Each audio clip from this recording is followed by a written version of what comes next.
start tonight's meeting with roll call. Braden. Here. Mirabella. Here.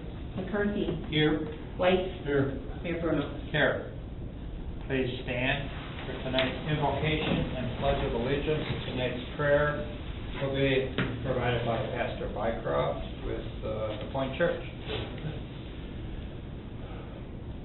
Well, Father, we come before you tonight, and Lord, as we head into a season where generosity and giving is a part of many lives, Lord, we thank you for the many blessings that you've given us, the gifts that you've given us. And I pray, Lord, that the blessing of wisdom and discernment and knowledge would just cover this city council tonight as they make the decisions that need to be made. Lord, I pray that you would continue to pour your blessings on this city, where people would encourage one another and be neighborly to one another and share with one another the love that you've shared with us. God, I pray for the many firefighters and police officers that do stand in this community and for this community, to serve this community. Watch over them, keep them safe. We thank you most of all for the security that we can have through you and your Son, Jesus. And it's in his name we pray. Amen. Amen. I pledge allegiance to the flag of the United States of America and to the republic for which it stands, one nation, under God, indivisible, and justice for all.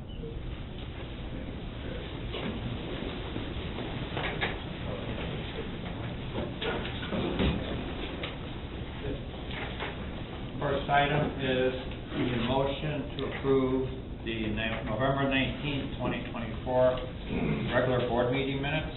Second. Any discussion on the minutes? Roll call, please.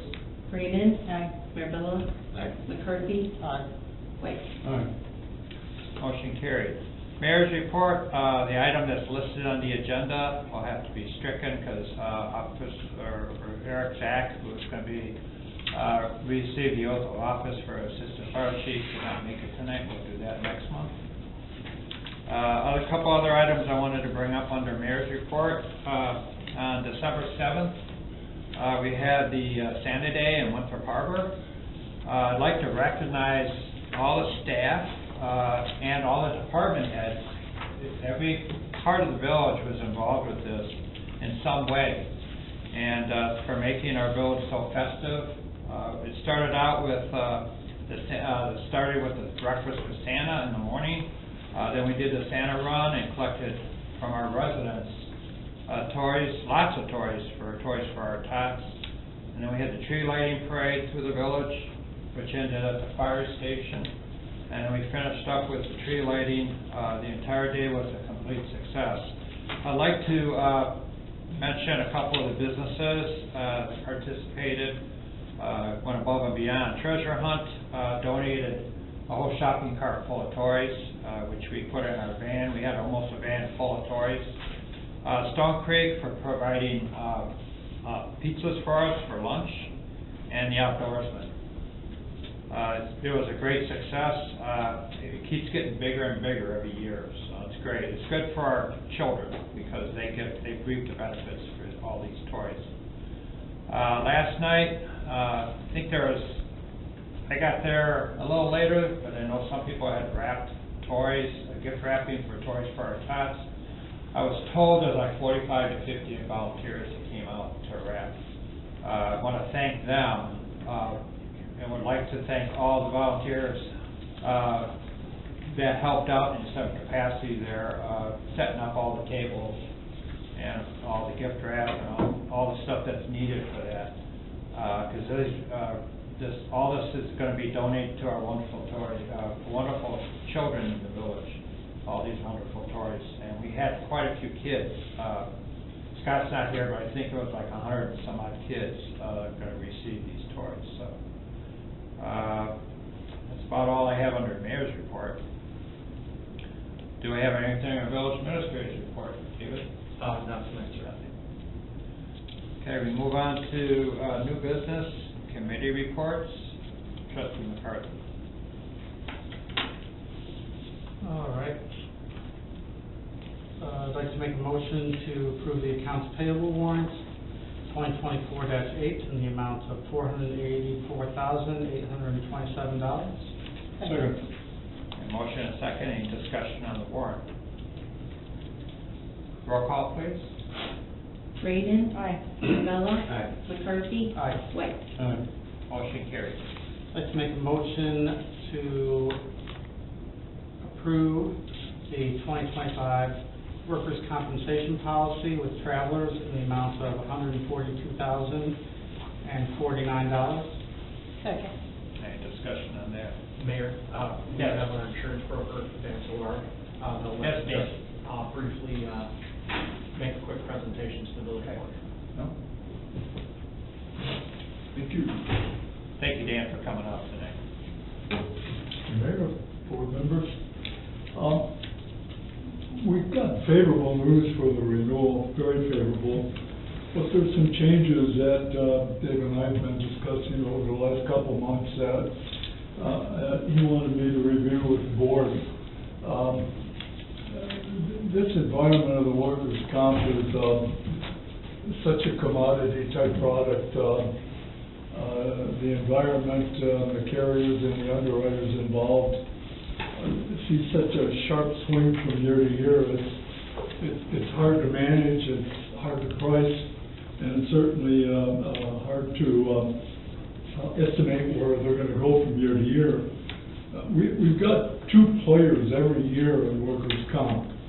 We've got certainly the travelers, the carrier that represents the coverage, and we've got NCCI, the National Council on Compensation Insurance.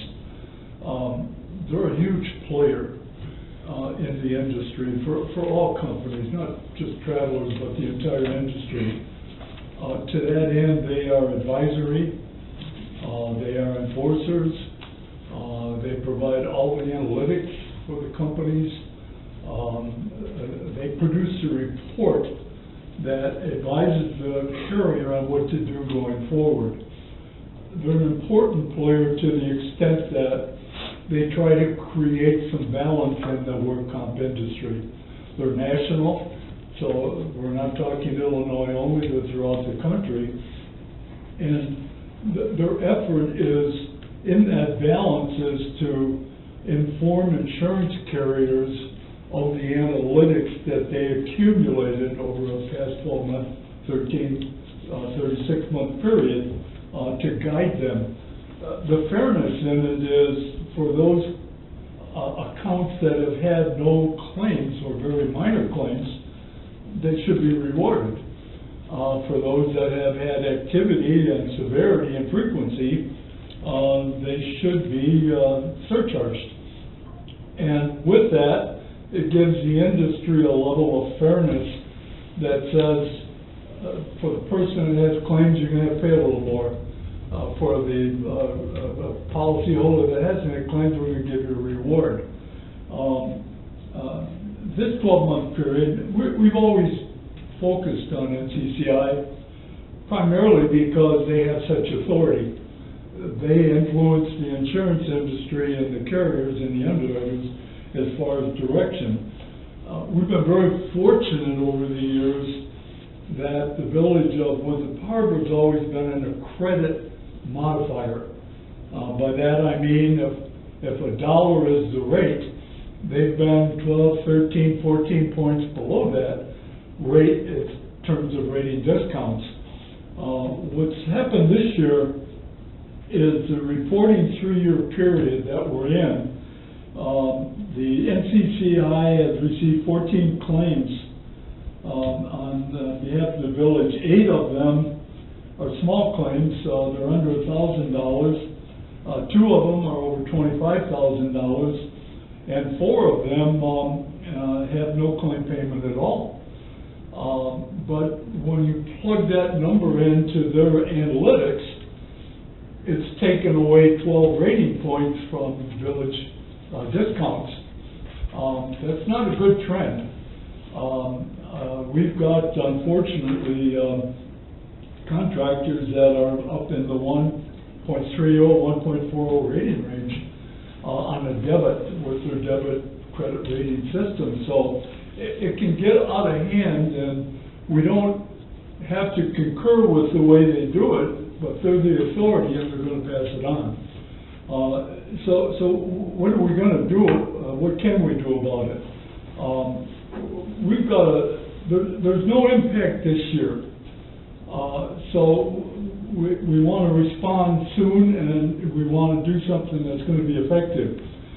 Dave and I have met 2 or 3 times over the last couple of months. We've looked very hard at their claims, in terms of the amount, the recording process, how they're reported, anything that would have been preventable.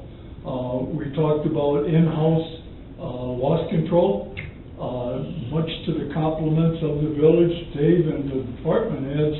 We got excellent compliance. Some of the departments have taken the initiative to do things on their own. I would tell you that is very impactful information when you go back and have a conversation with an underwriter.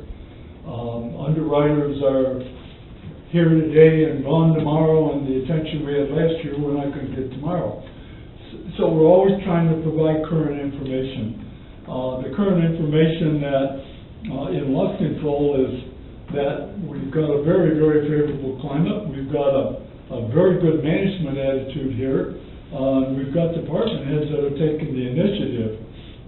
So what we decided to do when we've concluded our meetings with the 2 of us is we went back to Travelers.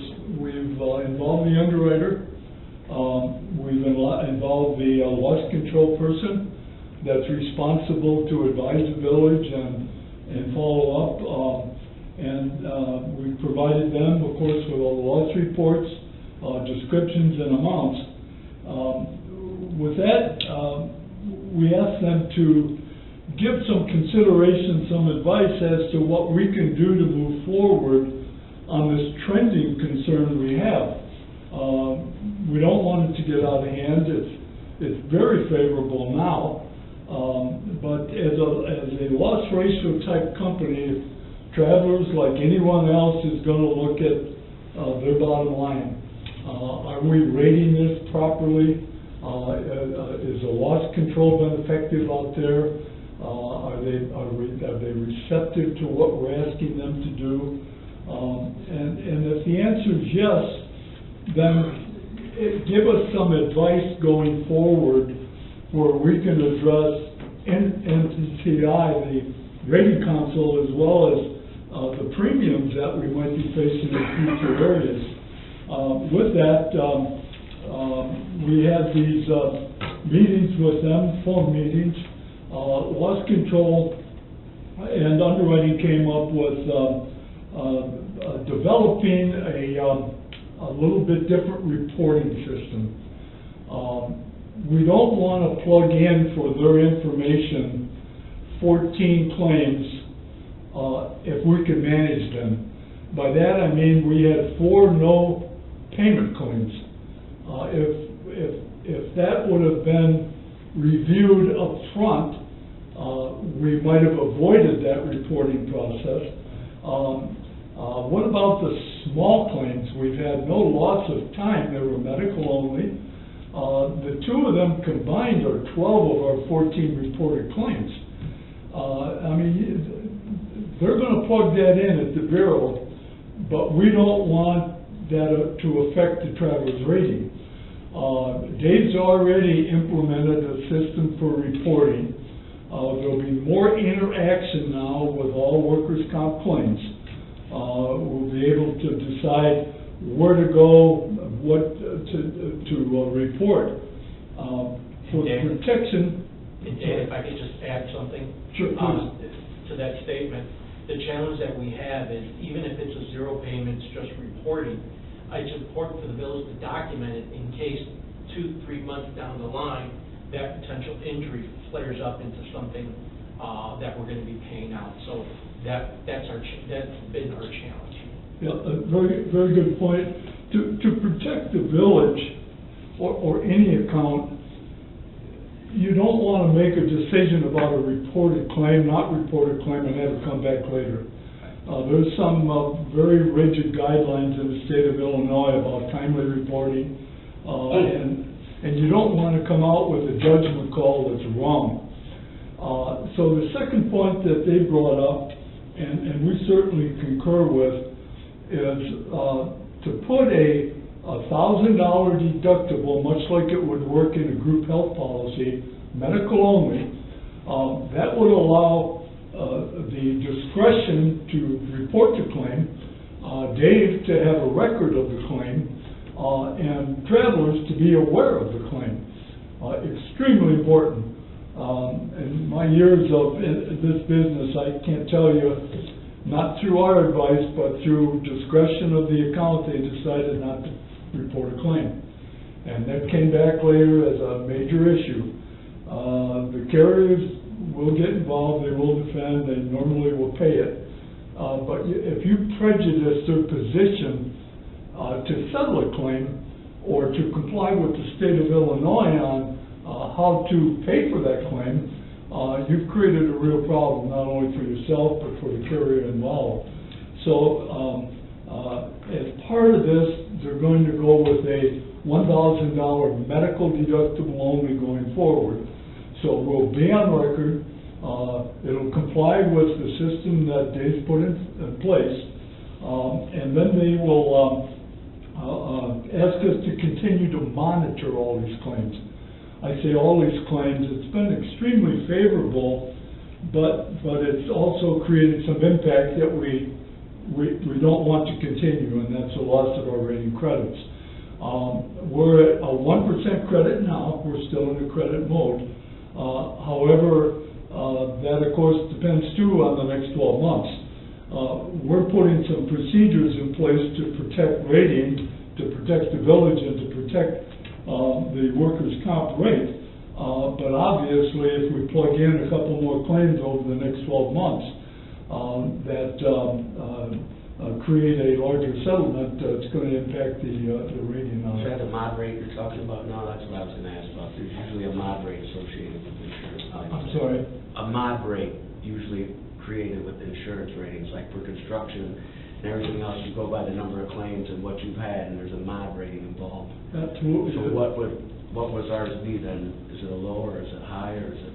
Yeah. Because we strive to do that now. We even have, with our company, we do what you call it, you do telehealth, where if somebody's hurt, you call a medical advisor instead of going to see a medical person, to where they can prescribe you to, which creates your mod rate to being lower. So there's lots of different things you can do involved with insurance, not to get a bypass or whatever, but just to ensure that you're doing the right thing like you're saying you're doing. Yeah. So if you put them practices into place, it helps you better your mod rates. So. Yeah, no, excellent point. We're at a 0.99 from a 0.87, that's our 12-point rise. Which is good. We're dealing with network-type facilities now and claim services. Most of the facilities deal in that. The whole point is management. If you have an injured person going in, can we lower the medical cost because it's a network-type facility? If the answer is yes, they're certainly going to get more favorable treatment, better evaluation, continuation, return to work, all of the things that go with it. And that's going to contribute largely to the claim too. They also agreed to a on-site loss control early in the year. That will probably involve the department heads again, and their compliance and recommendations on going forward. The whole theme is, you know, it's not meant to say we don't want to pay, they don't like paying claims. It's prevent a claim, make a good, safe work environment, and realize the reward that goes with it. It's so hard to articulate the impact, as you mentioned, of a modifier when it goes astray on you. They're hard to recapture. The formula is based on 3 years. It's premium reported plus or minus audits for that period of time. It includes all of the rating classifications that we have for the village. I think the remarkable thing that the traveler sees is when you got a first responder category in your rating class, and to realize the loss ratios that Travelers has realized, it's a huge compliment to the management that is within the village, from the administrator, certainly the village board, mayor on down. So what we're trying to do is get our arms around modifiers. We're trying to get it through tested programs that the Travelers have used, loss control. I believe I'm correct, Dave, when I say they have accessed the library of services that are available through Travelers. We're getting over the hurdle of staff changes at Travelers to get access back. Okay. They've got that. Dave mentioned Lexipol, Yes, sir. as a source. I know the street department has put together, Dave has, with a spreadsheet of training and compliance that absolutely helps somebody like me when I'm trying to beat up an underwriter. I hate to use that term, but that's what we do every year. We go back and forth on the give and take and where we belong on a particular account. But their recognition in a loss ratio sense is all quality with the village of Windsor Harbor. So at this point in time, they passed through a renewal this year with a 24% reduction. So we not only recaptured the proposed advisory 12-point surcharge or loss of, and discounted the premium even further. So those are real dollars. My math is right, maybe $34,000 in a year. And we want to maintain that pace if we can. And the cooperation that we've got, and certainly the help that Dave provided me and the patience that he's given, with here's what we're doing and here's what we're willing to do. You know, let's get all the principals involved and see if we can solve this. So that's my story, and I'm sticking to So it. they give us, like, for our public works department, we have a safety officer, which he was trained by his union. So we have an actual safety person. My company does too. Do they take into consideration that when you're doing programs, and if we do more training, will that help lower I mean, all that stuff's a factor when it comes to insurance. So Yep. I know we've never done that as far as I've been on the village board for the time I have. We've never attacked it that way. So that's something to look at too, because all them things come to a factor when you're going to. You guys did great this time, but like you say, it rises. If we show that we're doing our due diligence, and we have people out there that are taking training courses and providing this stuff, it should help to lower our rate also. Yeah. It's out there. Again, the exposure that municipalities have today is just enormous. I mean,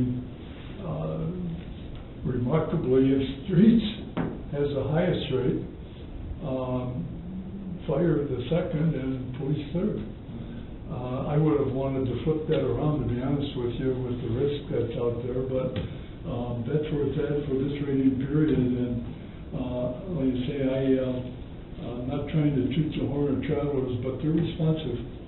They are really responsive. They give us help when we ask for it. We stay in touch with them throughout the year. They recognize collateral coverages such as the May renewals for liability, umbrella autos.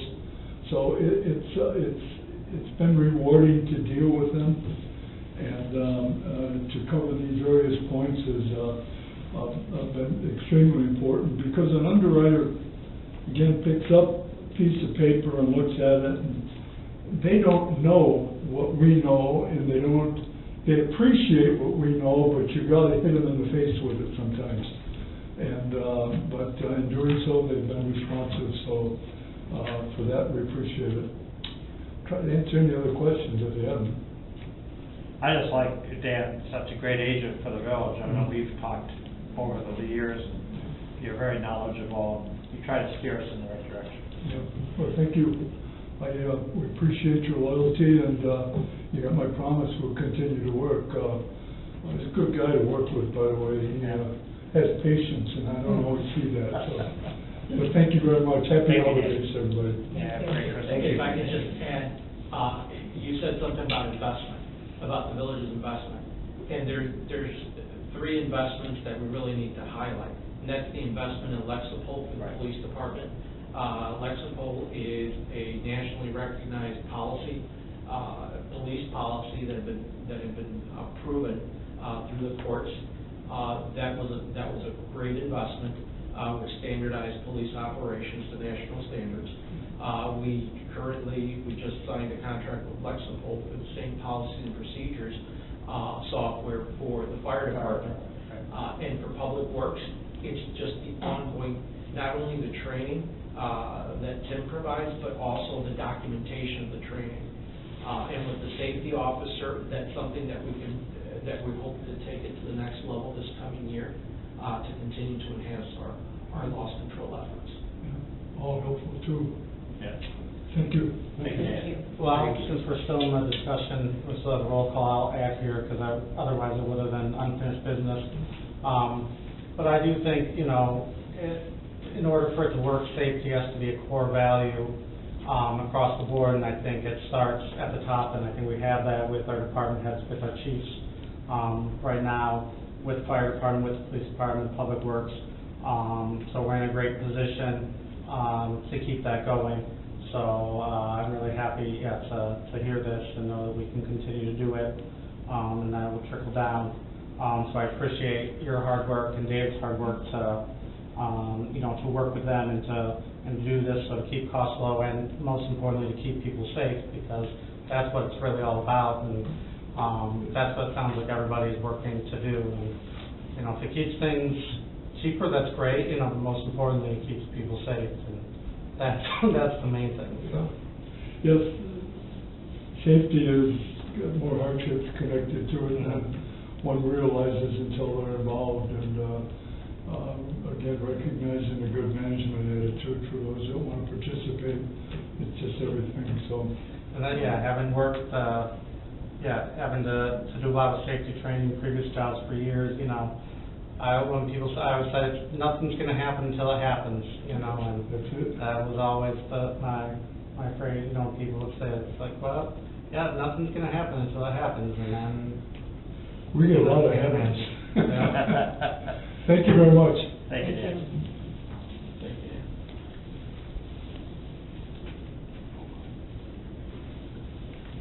Any other discussion on that? Roll call, please. Braden. Aye. Mirabella. Aye. McCarthy. Aye. White. Motion carries. Make a motion to approve the ordinance setting aside the rules of the president and the board of trustees to waive first and second readings of the draft ordinance approving a variance from certain platted building lines on a property owned by David Ashmore and to adopt as presented. Second. Any discussion on that item? It was rated for what I read of it. It was Yeah. for business. Jimmy Harris changed it years ago. They just wanted to put it back to Do residential. you have anything to say, Sanjay? And not be encroaching Sheridan Road, so it's Yeah. just a foot variance off of Sheridan Road, which the business district had it at a certain footage. They want to move it back to residential. Right, Right, Sanjay. The property is currently zoned residential. In 2000, when Jimmy Harris petitioned the village for the change in zoning classification, he only requested that the zoning be changed. He did not request that the setbacks be replatted, hence the petition submitted by Mr. Ashmore tonight. Okay, great. Thank you, Sanjay. Any other discussion? Okay, roll call. Braden. Aye. Mirabella. Aye. McCarthy. Aye. White. Motion carried. Make a motion to waive the first and second readings of an ordinance adding one Class G liquor license for a new establishment to be known as the Wild Rose Beach Cafe and Banquet Hall, and to approve as presented. Second. And this is what we discussed last week. Yes. This is just to formalize the approval in an ordinance form. All right. Okay, roll call. Braden. Aye. Mirabella. Aye. McCarthy? Aye. White? Aye. Motion carried.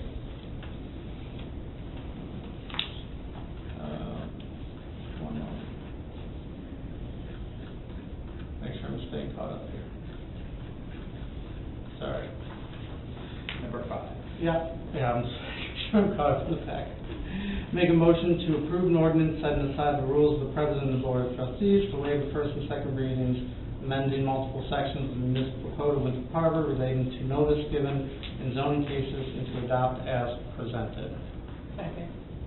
Any discussion? Yeah, you wanna explain this one to me, since you so did the other one? And Sure. I kinda read it, but I guess I didn't understand the other one as well. But it's saying that there's no newspapers and stuff now, so that they can do it with certain other, entities to, In part, yes. Right, yes. So upon a review of our different notices as outlined in our municipal. with our code, billboards and our due public notice. and- Right, it was observed that some of our requirements were not consistent across the board. Further, some of the requirements are no longer feasible due to changes in postal regulations. As an example, the post office, per our initial code, required registered mail. The post office no longer allows registered mail for notices given. So these codes were redrafted with the ordinance attached, so that the notice now is given and required by certified mail to all property owners abutting within 250 feet, so that in any zoning variance case, that is the requirement now, consistent throughout the village. With signage too, right? Yeah, signage is always posted. Yes. Great, thank you, Sanjay. All right, roll call? Reagan? Aye. Mirabella? Aye. McCarthy? Aye. White? Aye. Motion carried.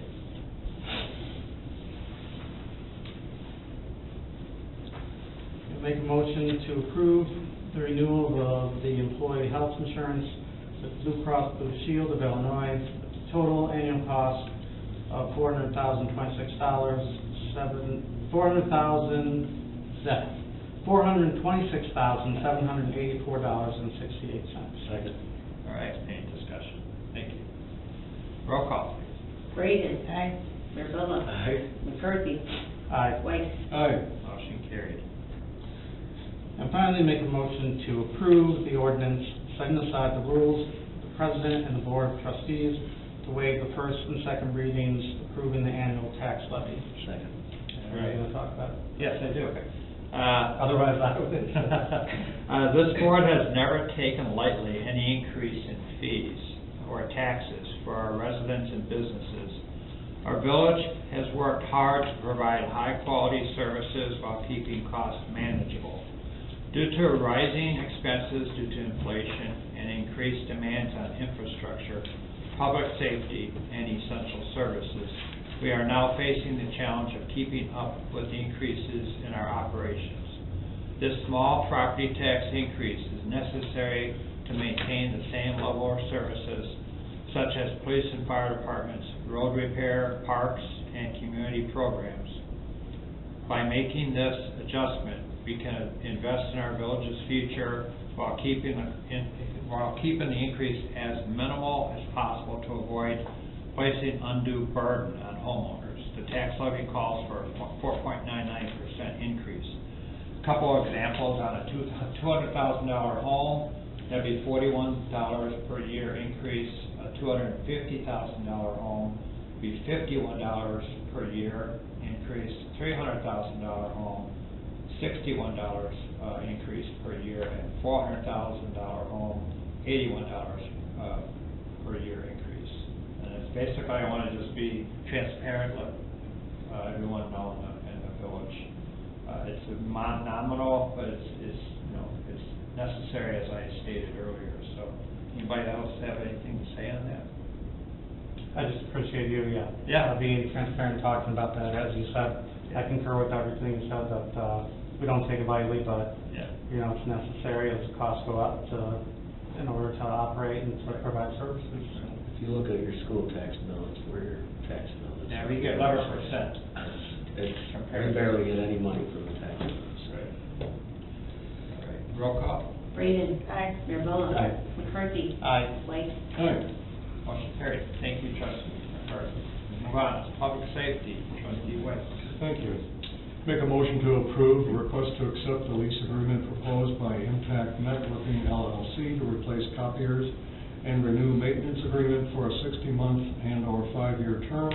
Financial impact of $974.40 per month.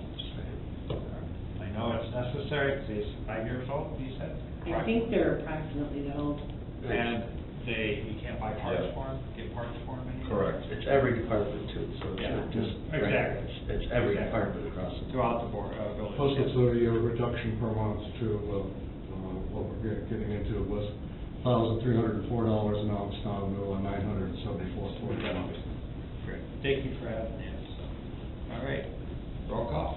Braden. Aye. Mirabella. Aye. McCarthy. Aye. White. Aye. Motion carried, thank you, trustee Weiss. We move on to public works and recreation, trustee Mirabella. Make a motion to approve United Meters Inc. as the lowest responsive proposal and approve the contract for the water meter replacement project in the amount of $645,000. If I may add, trustee Mirabella, if I may add, this is going to be a 3-year project, and year 1 will be paid for through ARPA funds. Yeah, to include the project contingencies over a 3-year period. Second. Second, all right, any discussion? Roll call, please. Braden. Aye. Mirabella. Aye. McCarthy. Aye. White. Aye. Motion carried. Second item I have is a motion to approve the invoice for the purchase of 300 iPearl water meters in the amount of $110,250 using ARPA funds also. Second. Any discussion on that? Just glad we can do this. Well, it's saving the residents from buying them, we're purchasing them, so it's gonna be about $400 to $500 savings per household. I know this is a struggle for every community, having to do this, it's an unfunded mandate, and, I'm glad the way it was found. So do it. Trying to be proactive instead of reactive, so, all right. Roll call for now. Braden. Aye. Mirabella. Aye. McCarthy. Aye. White. Aye. Motion carried. The last thing is our trusty friend over here, Mr. Yes. Niergarten, wants to run this streak at 4 meetings in a row with a presentation. But it is, the things she provides us are really good, so we've evolved a long way within our public works. Can you all see this screen, or do you want to move that screen so you can see it? Well, can you just Can you turn see it this a little one? We bit? can turn it. Yeah, Can you turn a little bit? Yep. Can you see it better there? Does that help? Perfect. Because I'm going to sit in the way. That's part of the problem. Yeah, different tonight, I don't have the clicker, so I apologize, I will have to do this sitting down. I won't take up. meeting tonight? Right. I won't take up too many time, but we are trying to navigate the new waters of the lead and copper sampling. This is really starting to ramp up. It started back in 2021. We're doing our part, we're keeping up. The EPA is providing plenty of unfunded mandates. So this is one of them that we're going to talk about tonight, is one of the unfunded mandates of lead and copper sampling.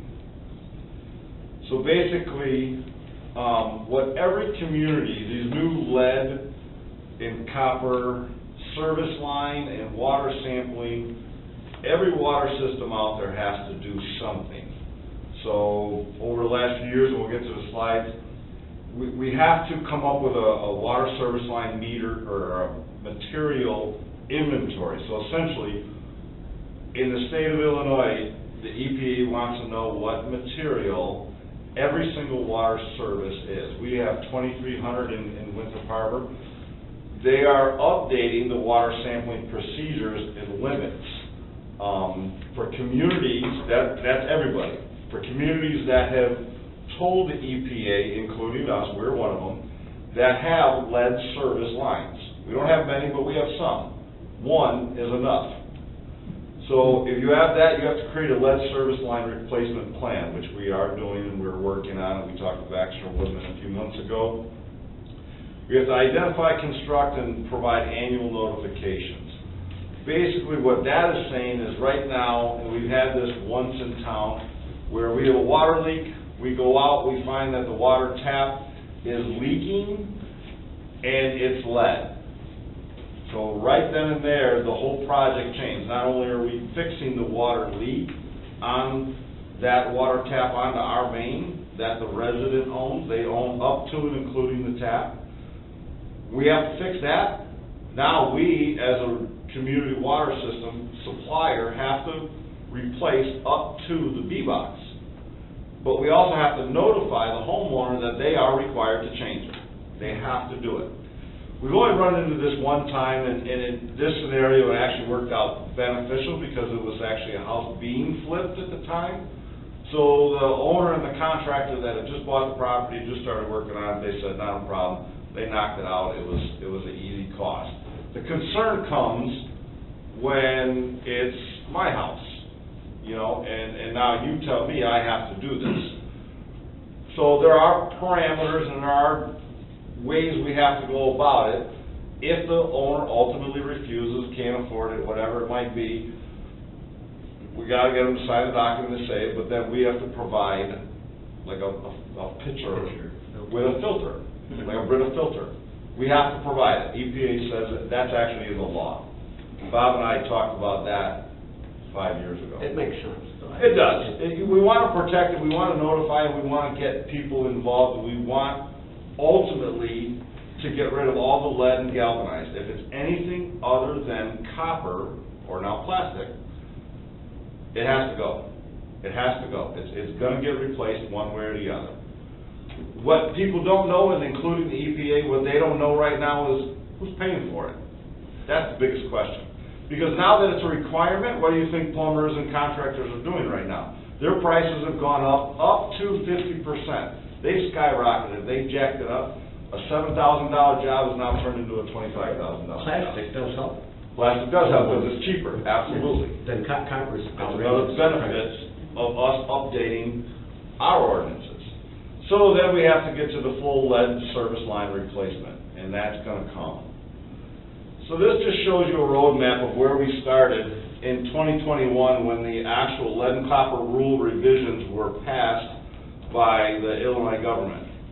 Then in '22, they created the Notification Act. Then in '23, the draft material inventory. So we submitted to the EPA, hey, we got this many, we think we have this many lead, we think we have this many copper, we think we have this many galvanized. That's what we think. In '24, we had to provide them that list. In '25, which is what we're working on right now, we have to identify every single water service in town. So we started a survey 6 months ago, I think it was, where we sent every water user a letter. Said, hey, here's a survey, gave a QR code, multiple options. We'll come do it for you if you want. All you gotta do is just give us a call. But we've got a lot of surveys in, it's on our GIS. I was actually trying to pull it up here earlier, but they're not. Not to interrupt you, Ken. Jump in. Wasn't there a date to, like, if your home was built 1984, I went, it was 84. That's exactly what I was getting to, yes. Sorry, but that. No, perfect timing. So basically, we're trying to identify everything. What Trustee Maribel is talking about is anything, including Winthrop Harbor, or I shouldn't say anything, any community, including Winthrop Harbor, in 1986 to 1988, said, hey, the EPA said, no more putting in lead. Can't do it. So everybody created their own ordinance. Has to be copper, has to be Tech-Cake copper. Ours went in 1986, so really anything built after 1986, we can pretty much assume that it's copper. Some of the surveys that have come in have proven that. We have to go back, and now we're right now in the middle of identifying those subdivisions and houses that were built post-1986 to prove that it was copper. So they built it then. It had to go in because the ordinance and the law required it, so that knocks out probably 40% of our services. So as we keep going, in '25 we'll get them that list. We'll start our lead and copper samples, the new requirements. In '26, we'll continue the lead service line plan, the replacement plan, and then in '27 we got to start it. Typically, or I should say, previously in '23 and '22, some communities started replacing lead service lines already. They just jumped on it and they went out and started knocking it out. Some communities paid for it 100% from the meter to the curb, or meter to the tap. Some communities split it 50-50, and some communities told you, you know what? You own it, you replace it. So it was just how people were feeling. Now all of a sudden people are coming up and saying, hey, I can't afford this. So the EPA kind of backed off and they said, hold off, we're trying to get federal money. The Illinois EPA is trying to get federal EPA money to provide funds to do this. So essentially everybody's like, hold on, time out, let's just take a step back. We'll revisit this in '27. So we're hoping to get answers over the next couple of years. So in the meantime, we're going to start our lead sample testing. So there's requirements of how we have to come up with these sample locations. So for the last however many years, Mayor, you were actually part of this, before you were mayor, but actually before you were trustee too, right? Yep. We've had to sample for lead forever, everybody does. But our requirements were 20 sites every 3 years. Because we have lead services in our community, we now have to sample 40 sites twice a year until we get rid of lead services. So this is a big undertaking. So how we determine what it is, what our sampling procedures are, how long do we have to do it, and then what public education are we providing. This is what the EPA is asking. Baxter Woodman, I kind of stole some of these slides from them in their presentations to the EPA and to other suppliers and community water services. One of our worst ones, one of our own drinking fountains. I remember you saying at one time, or... We got rid of the one upstairs. That was the worst. That had copper lines, but it was lead solder. Yeah. So that's, if you remember, we had that little single drinking fountain by the Community Development Department. That's the reason we got rid of it. So the tiers, there's 5 tiers on how we come up with creating our sample sites. So Mayor, you actually, because you've done the survey, you've shown pictures that your service is copper, you're not on the list anymore. So we're removing, you won't get a bottle from us. I got a new meter too. You got a new meter too. So any single family structure that is served by a lead service line, those are the ones that have to get tested. For us, to date, with the surveys that have put in, we only have 7 houses or 7 single family structures in town right now that we know have lead.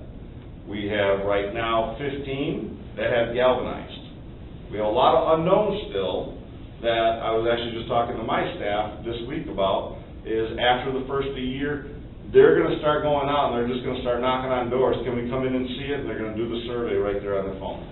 Do it for them. We're going to send another mass email out and a mass mailing out.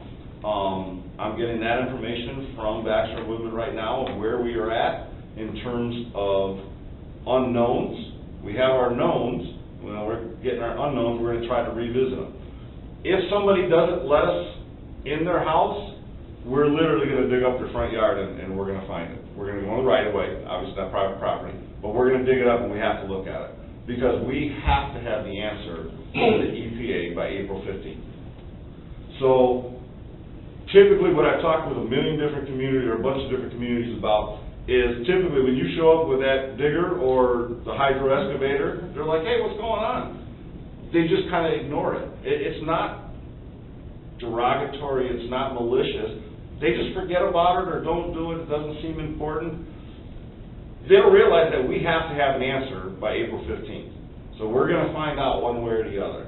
And obviously the easiest thing, because it takes us 5 minutes, we'll knock on the door, we'll walk in, go downstairs, go to the crawl space, whatever it is, we'll take a picture of it, complete the survey for them, and move on, and it's done and over with.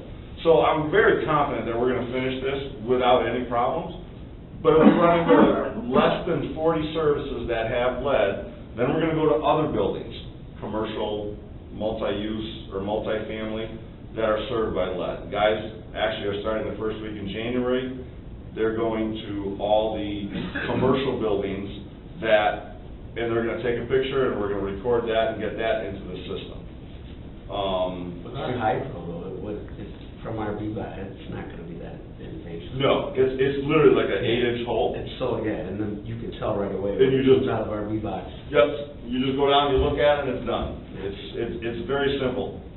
And we try to keep telling people and reminding them that the Water Division section of the village website has a lot of great information on there, tells you how to do it. Mayor, you and Ben Franklin, a local plumber in town, did a video showing how to decipher what material it is, so there's a lot of good stuff out there. So they tell us how we're gonna find it, and we're coming up with a list to get it. So the village has between the 3301 and 10,000 services, so that's where they came up with the 40 sites. And then once we go back to reduced monitoring, which is once we get rid of all the lead services, then we'll go back to 20, which is what we've been now. Once we come up with our list, our sample procedures, so like I said, we had 20 sites every 3 years. We would deliver a 1-liter bottle to the house, ask them to fill it up first thing in the morning before you run any water, and set it back out on the porch. We'll deliver the bottle to you, we'll pick it up. You just tell us when. Now, it's not 1 bottle, it's 5 bottles. I'm glad I'm down to the list. 5 1-liter bottles will drop off at your house, and then we have to take those. We typically would mail those out back to the EPA to be tested. We're changing our testing site. Now we're gonna hand deliver them to McHenry, to a testing site out there, because what we found is lost, broken, or the seal is broken, and then that sample is no good, and we get a check mark that we didn't do it.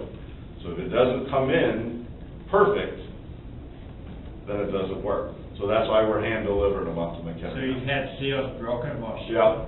Yeah. When you ship them, you give them to UPS, ship them down to Springfield, the top will crack, or it'll leak out, or something will happen, and then essentially, that's a ding on us that says we didn't take the sample.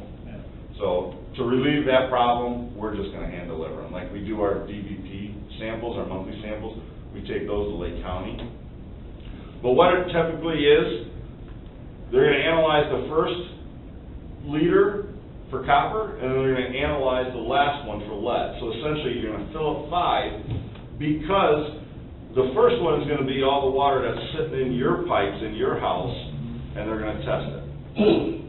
And then as it runs and you fill up 3 other bottles, and then the 5th bottle, they believe that they think that's gonna be the water coming out of your service that's like in your front yard, out of your lead line, or out of your copper line, or out of your galvanized line, and then they'll test that. Because now they're taking it, you may run it for 5 minutes, Mayor, or a couple minutes, couple seconds, and then you fill her up, put it on, you're essentially not testing the water that's in your service line, you're testing the water that's in your private lines. Interesting. So that's the theory behind it, but now 40 sites times 5 bottles, it's a lot of water samples. Now, the person that gets those 5 bottles, they have to mark 1, 2, 3, 4. Yep, we'll deliver them, they come marked, so when we purchase So you have to bottles. make sure they do 1 first and 5th and Correct. 1 last. Yep. And then, so obviously, when we talk funding, and we'll get to that at the end, but when we talk funding, you know, now we're buying 5 bottles times 40 instead of 20 bottles. We're paying for samples of 5 bottles instead of 1 bottle for 40 sites, not 20. So it's gonna cost us between $5,000 and $10,000 more of unfunded mandate. So we're working on public education requirements. This is something that's going on all over the country, especially in the state. It's the movement to get lead service out of it. Like I sent letters out to everybody that we have. My house is actually included now because I do have a lead service line. It's just what it is. So we're asking the ones that we know have galvanized and the ones we know have lead to please participate in this free sampling. No cost to the residents, we're gonna deliver it to you. We're just asking you to fill it up with stagnant water in the morning, and then put them back on your front porch, and we'll pick them up and we'll get them tested, and we're required to tell them what the test results were.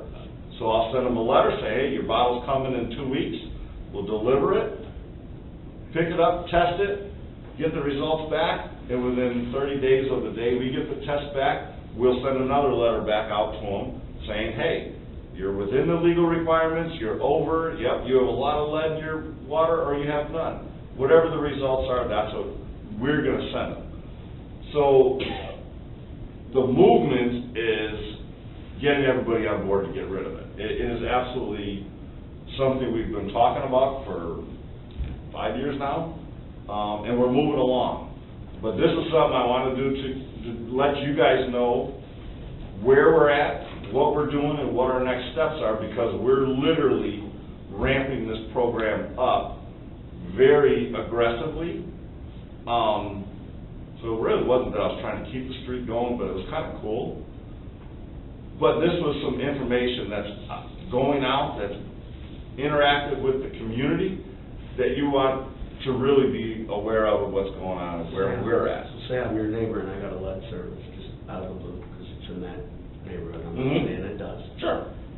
And I participate in this, and you tell me that I'm exceeding, but then I say, I don't care, I'm not doing it, then that's when we have to provide them with said picture. But we can't go after them. Is the state gonna go after them? And I don't know if that part of it, that's the fine line, I don't think they can. No, right. But They're trying to clean it up, but there's, ultimately, it's private property. yes.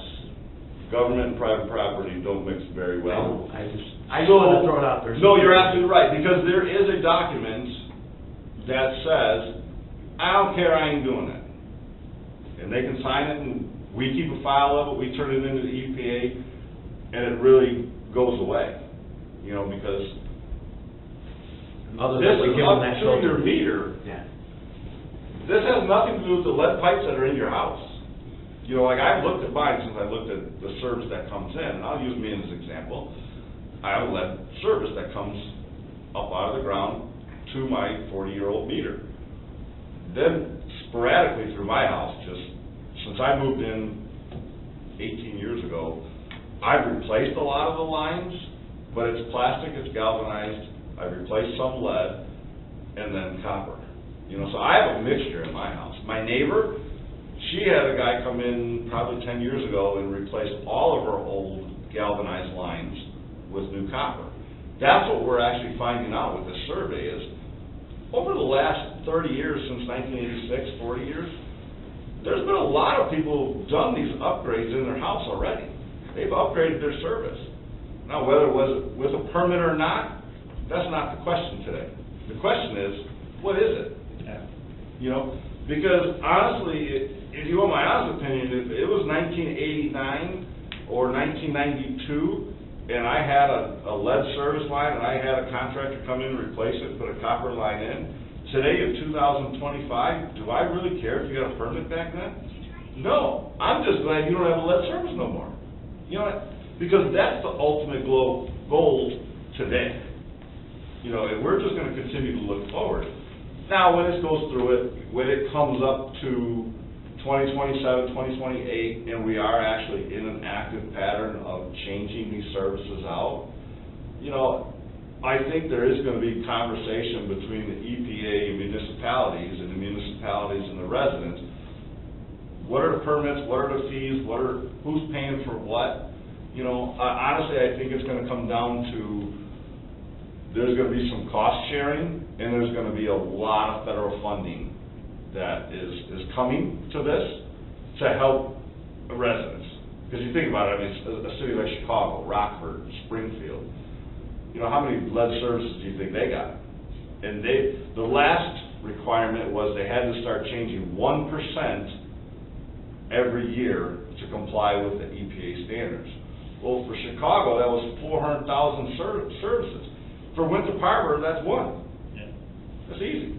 You know, we could change one every year. It wouldn't cost anybody anything except our time, Public Works. So that's when they kind of took a step back, because these bigger communities were saying, hey, we don't have the money. So how our impacts change us is really changing our mindset. So it starts with the operational process with our staff and what our guys have to do. You know, I got one guy that handles all my water sampling. We have our water operator, who is with Baxter Woodman, who they advise us, and they're walking us through this. We're doing this side by side. But our guy goes out and takes the samples, so he's busy taking the normal monthly samples twice a month. Now he's got to do these 40 samples twice a year, so it's going to take about a month to get all 40 sampled. And then all the paperwork behind the scenes of what it does, then all the letters that go back and forth, you know, so it's there. The increased operational cost, I lose a guy for more time now. The cost of the unfunded mandate. We want to get public engagement, we want to get education and communication out there, and Dave is the one behind the websites and the information that gets out.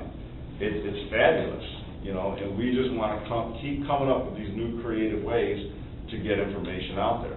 And with said meters, creates opportunity for less hours for a guy because it'll be Correct. transmitted, which it all helps. It doesn't seem like it, but every little baby step we do creates an opening for a guy to do. We are heading in the right direction. That's exactly where I was going with it. Perfect timing again. The increase in staff time for sampling or water sampling or spending time in the water division is decreasing in the future because of the new water meter project contract that you guys approved tonight. That's going to take the guy away 3 days a month from walking and reading meters, and Debbie's going to be able to click it on her desktop. Internally, right at her desk. A homeowner's going to be able to read their meter anytime they want. They can see what it is. They can see what their bill's going to be. There's so much transparency and technology with the new meters that are coming in and the new communication and technology that's coming with it that we're just going to be blown away. It's going to help and be so much more customer friendly than what we've ever seen before. So that in itself is taking my staff away from having to walk around the neighborhood and get beat up by dogs and cats and lions. So really, we're moving in the right direction in where we're going. There is unexpected coming up. Like, there's some answers we just don't know yet. There's some questions that we don't know. Every meeting that Baxter Woodman represents us when they go to these meetings with the EPA and these conferences. There's questions that they don't know, and there's answers to the questions that they do know. This isn't strict, hard. The ultimate goal is, but how we're getting there isn't as clear cut as they want it to be. So they're working through it, but the ultimate goal is still the same. We got to get these services out. So what we're doing is we're trying to inform everybody, keep up with the changes, develop the educational materials, develop our sample site plan, which we're working on. I got 32 samples or 32 sites. Letters went out last week. I'll get the last 8 sites out this week. We're just trying to figure out where they're at. It all ties together with our new GIS that we're doing. So we're getting another layer on top of that. Now we got the lead service line layer that we can see, but now we want to get the chart that goes with it, so I know who I'm sending information to, and then obviously coordinate with our lab, which is what we're doing. So that's what I have for you tonight. I know it's a lot of information, it's a lot of headache for the residents. If you have questions, I'll be happy to answer anything. Board, I'll be happy to answer anything. I have one question. I know what Trustee Mirabella said about a homeowner finds out they have lead, high level lead, whatever, they don't want to do anything about it. On the other end, let's say a homeowner finds out they have it, they want to fix it now. I mean, I honestly, if I had lead, determined I had lead line, Right. and I had high levels of lead, I wouldn't want to drink the water. Correct. I mean, so let's say you have a homeowner that finds that out down the road and they want it fixed now. They are able, there's no grant funding available right now, so there's no assistance.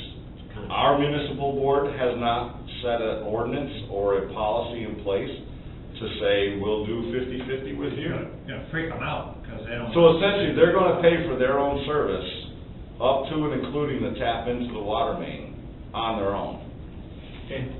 And based on what Tim's been doing and what the board's been doing, one of the things we're in the process of is getting the data. All we've been doing is getting data to bring it back to the board and figure out what we're gonna do, how we're gonna handle the situation.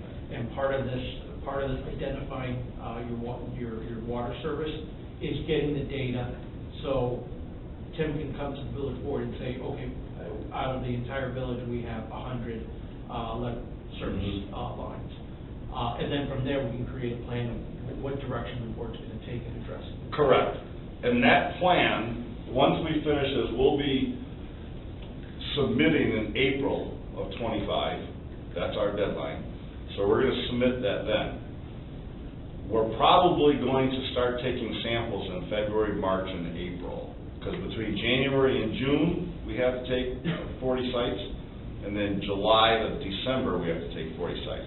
So as you're saying, Mayor, as we come up with, let's say somebody in March has a sample, we test it, it's above the allowed limits. At this point, since we don't have a policy because we haven't collected all the data yet, we're gonna be to the end of it. So we should know, I think it's gonna come in less than 100 of the 2,300 services are gonna be let. I think it's gonna be the way it's showing. I think at that time, for at least 2025, or let's say the budget year of 25-26, I would suggest and recommend that we take it service by service, person by person. What's going on? Is it, just a normal lot on the east side where I think we're gonna find most of them? Maybe over here on Kirkwood, that's got a lot of old services, Garnett, College, this first few over here. If somebody has it, do we create a loan for them? Do we try to find an interest-free loan to assist them? Do we go 50-50? Do we kind of create, not a TIP grant, but some kind of our own internal grant to assist them? I think we're going to have to take it because we're kind of going a little ahead of schedule. Yeah. But we're moving along with the EPA schedule. So if we go, there's just no clear-cut answer, but those are the things I would say we all should think about and talk about. Maybe we only have one that comes to us and say, I need help. Maybe all 100 do.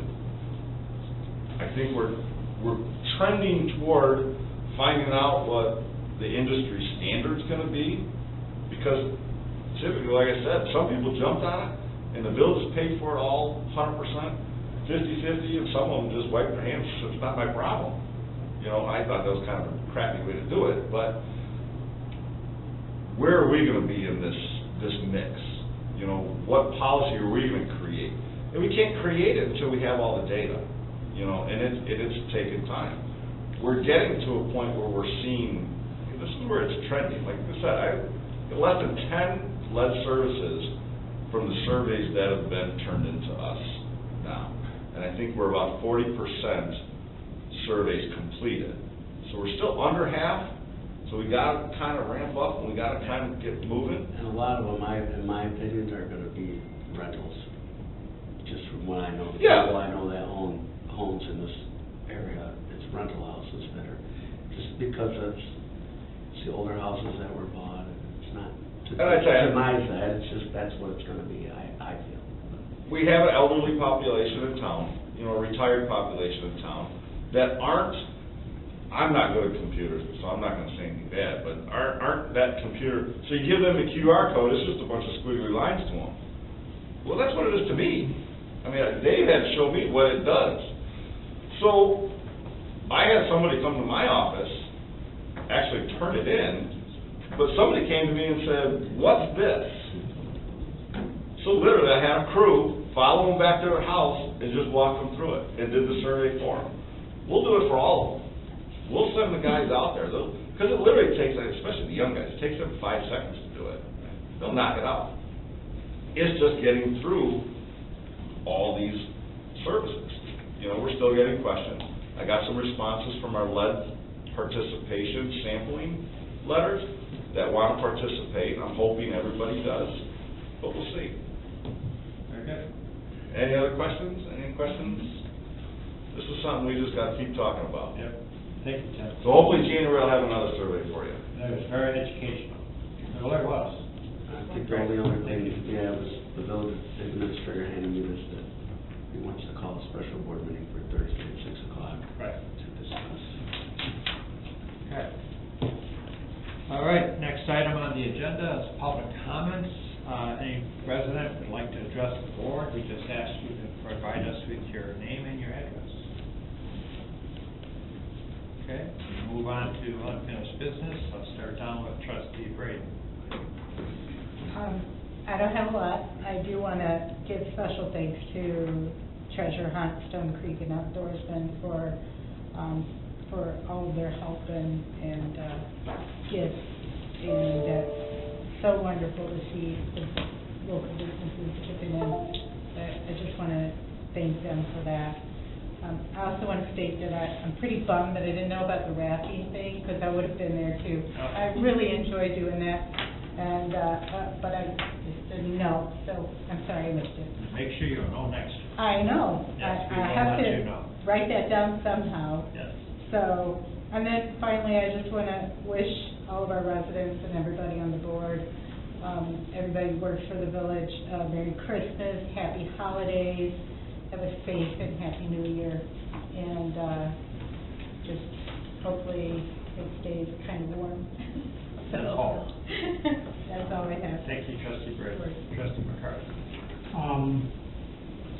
So I want to say, I don't know if it was Dave or Bob who got tired of me butchering reading the ordinances. So thank them for the update. What? Put the exact reading. I like the addition. I like the addition. So yes, I appreciate that, so thank you. But no, I think it's good in there to have it, so appreciate that in there. So yeah, to expand on the Santa Day, just to see that having gone from what we had a few years ago to just a full-blown, entire day. Basically, it's 3 years, because we're coming on Dave's anniversary here in 3 years. Of him being here, and he brought the Santa Run with him from his previous 10 years. So basically taking what was, the Santa breakfast and the tree lighting, adding the reverse Santa Run and making a whole day of it,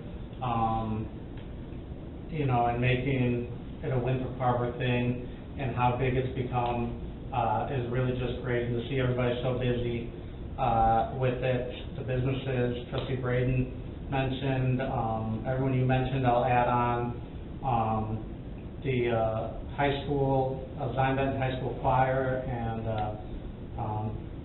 third director Jennifer Rickert, the middle school band and Deirdre Cook, Miss Winthrop Harbor system, the Miss Cornerstone system, Community 365 group, I think those are the organizations were involved there, and then all the departments and staff, just everyone coming together.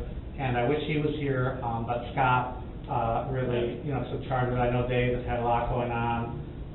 Scott really, stepped up and brought it all together. They're handing out tonight is why he's not here, because it's when the fire department and the police department could help. So that's why they're not here. Okay. I just wanted, just so you know, Okay. it's when they could do it, so he had to do it. Yeah.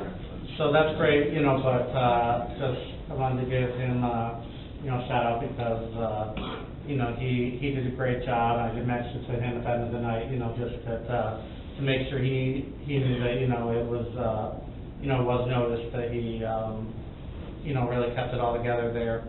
But, we saw improvements, year after year. There's been tweaks, that have been caught to make it, better, but everybody coming together, saw it at the planning meeting. But everybody, David, you, Mayor, all the chiefs, department heads, Sanjay, everybody. So just really great with that. And just the end of the night, I could tell, I talked to a lot of people at the end, and they had a great time, I could tell. So. Yep. For some reason, they wanted a picture with me. It was the first time that ever happened. I don't know. I don't know why. I just never happened before, but. That's awesome. Thank you, I'm not Trustee supposed to McCarthy. speak, but I heard you were great, Santa. What? Sorry. I don't know what you're talking about. Thank you, Trustee McCarthy. Trustee White. Thank you. The fire department is having a blood drive this Saturday, and it's by appointment. It's posted on our website and Facebook, so if you want any further information, please go to that. I also want to wish everybody a very Merry Christmas and a happy, healthy New Year. That's it. Thank you, Trustee. Trustee Mirabella. So Scott wasn't here tonight, so I had him write this just so to add on to the mayor's. So it's Winter Department Toys for Our Tots program. We provided 101 kids within 36 families, new clothes, coats, boots, shoes, pajamas, with numerous toys. Thank you to all the volunteers who helped shop, sort, wrap the gifts, everyone who donated money. When we were doing our run, people were donating money. I went with them this year, which was amazing. It's a full-day adventure. I mean, it's a full-day adventure. Santa and Mrs. Claus were awesome. They bared the winds, the high winds, and I mean, it was good. So, the Winter Department Fire Department, the Winter Department Police Department, for delivering the gifts to the residents, which they're doing tonight. That's why he's not here. That's so awesome, and they were part of the Santa Run. The chief was there. I mean, it was an all-day affair. It was a community event. We had people chasing us down. If they missed us, I think they thought it was part of the real parade, and then but it was cool. It was nice. And he just said it truly takes a village. We're so grateful and proud of the community support that this program continues to receive each year. So Scott's been a part of it since the inception. We've grown, as you said, 3 years ago, David added the Santa Run, which I think is, it is awesome. It's the little kids, it takes a long time and we had a Grinch at the last minute because we didn't have a Grinch, which was awesome too. I mean, it all came together, but and a lot of the littler kids were more attracted to the Grinch, which was different. It's just weird. I mean, they more wanted their picture. Some kids weren't even coming close to the sled. They didn't want anything to do with it, so it was amazing, and I'm just glad that everybody, that the department heads all did their fair share. Like I said, the police, the fire, everybody participated. A lot of people were there. The tree lighting's always great. They did the band, the twirlers do their thing. I mean, I know you did. You're going to get in trouble for that too. But but no, he mentioned everybody, but his family's a part of that, so he didn't mean to mention it. He just skipped his mind. So, but it truly was, and so just thank you to everybody. The only other things I have, I know we want to get out of here, but we're prepared for that event. That's not going to happen. We hope it doesn't happen, but we are prepared for that. So our trucks are in order. We have everything. The salt farm is full. It's supposed to get cold, but it's supposed to get warm again. And just be careful. I know Monday morning, because of the cold snap, the fog was horrific at 5 a.m. It was terrible, especially for the people in the west. So when you get by the farm fields and stuff, so just be safe. Remember the kids crossing. They're still crossing 9th Street coming from the school, and they don't go in a certain area, but just pay attention. The police have a good presence always on 9th Street or by the schools. That's about all I got, and have a great New Year, and thanks for the insurance. That's huge. The insurance portion is, thanks for your diligence. That's all I got. Thank you, Trustee Mirabella. I'd just like to wish everyone on the board and residents a Merry Christmas and a happy, safe, and healthy and prosperous New Year. Yes, I have one more, since I know Alana that she was here. I wasn't sure if Trustee Mirabella caught it, but I saw the email for the holiday decorating contest. So we still got that coming up. Enter the register on the website by December 22nd. So all the info is in the email and online, but the holiday decorating contest, if anyone is interested in doing it. Do we know when the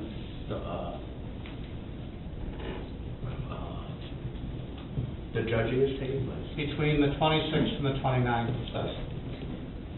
Just take a ride around the village, my wife and I have. We haven't had rain. Sometimes we get rain and the lights go off on homes. It says judging will take place between December 26th and December 29th, starting after dark. I mean, some of these homes, crazy how much light they put on. But take a drive. It's really amazing how many people have decorated, and some of those homes, from what my wife said last year, they didn't even enter the contest. Yeah. So, I mean, If you go to it's the- quite impressive. If you go to the website, if you click on the link to the website, you'll get a map Yes. with all the entries, and you also get pictures. All right.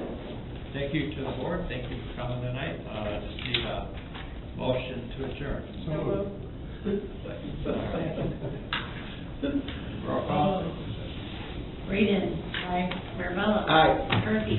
Aye. White. Aye. Reminder. Aye. Give the resolution